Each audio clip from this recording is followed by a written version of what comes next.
Onu mametu yaka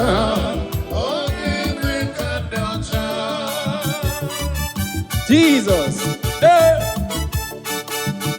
Aye.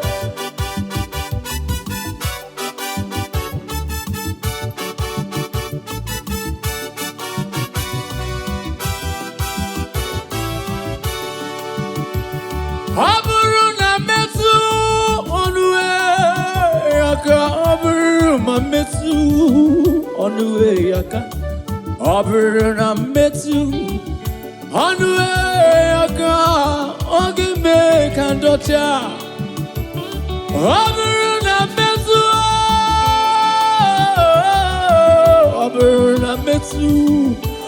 onue yaka aburu na metu